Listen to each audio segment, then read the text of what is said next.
Sebanyak 14 anggota organisasi Papua Merdeka pimpinan Unius Kogoya tewas dalam kontak tembak dengan TNI di Kabupaten Intan Jaya, Papua Tengah.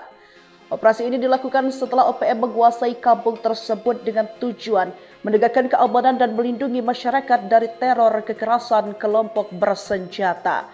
Warga kampung Songgama, Papua ikut membantu TNI dalam mencari dan menyerahkan senjata milik anggota organisasi Papua Merdeka tersebut. Hal itu dilakukan setelah mereka sekelompok separatis itu berhasil direbut Komando Operasi Habeba, Kogab Wilhan 3. Komandan Satgas Media Korps Habeba Letnan Kolonel Infanteri Iwan menjelaskan keterlibatan warga menjadi bagian penting dalam operasi penertiban di wilayah tersebut.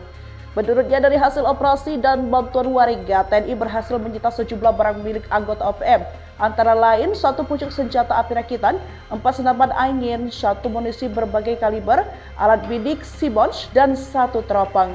Diketahui baku tembak bermula ketika Satgas Habema bergerak menuju kampung Songgama pada Selasa 14 Oktober 2025 malam. Kontak senjata itu pun berlangsung selama beberapa jam hingga akhirnya TNI berhasil memukul mundur kelompok separatis tersebut sekitar pukul 12 waktu Indonesia bagian Timur.